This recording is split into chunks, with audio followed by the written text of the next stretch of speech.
Now we're going to move on and talk about our thoughts. Do we have any control over our thoughts? Yes. Okay. What kind of control do we have over our thoughts? Choice. Decision. Discernment. We have control of discernment, right? We have discernment. We have control, a choice over which we focus on. Yes. We have a lot of thoughts that are going in there. I always say it's like in New York City, you know, the New York Stock Exchange, how they go so fast. Right? Those are our thoughts. And we have a choice as to which thoughts serve us or not. So it's important for us to realize we only want to really hook into the ones that support our magnificence. And John Miguel Ruiz said 95% of our thoughts that we have are not true. So we have to be diligent in focusing on the 5% that are.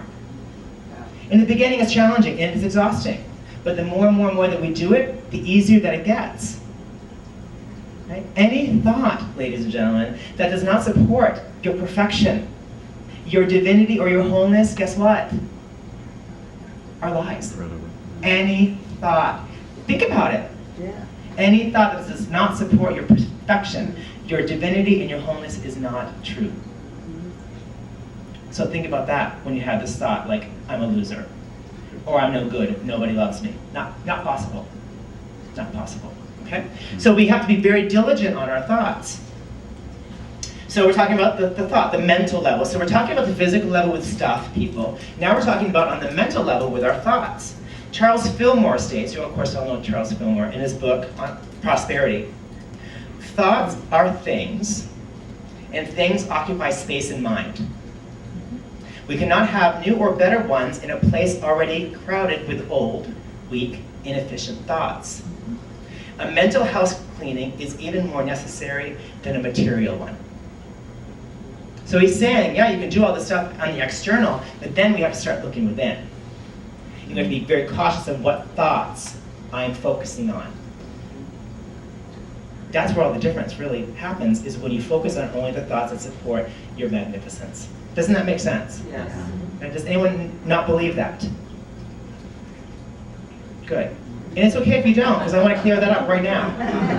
Okay? All right. And so what he also, again, Catherine Ponder says in her book, the power of letting go of fixed ideas, attitudes, and opinions makes for a way more pleasant experience. You know, I'm in Science of Mind 3 with Dr. Sharon and a lot of people that are in the room. And my life has become so much more joyful because I'm focusing on these every single day. Now, I'm a spiritual teacher. I do this stuff every day. But to be so focused on spiritual literature, not other books, other self-help books, and not books for more education, but on Science of Mind, my experience has changed because I realize a trained thought is much more powerful than an untrained thought.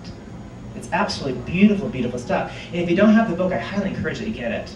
Have it next to your bed. Whenever you have a minute, pick it up and just go. And make sure to bring the highlighter, because you'll definitely need a highlighter.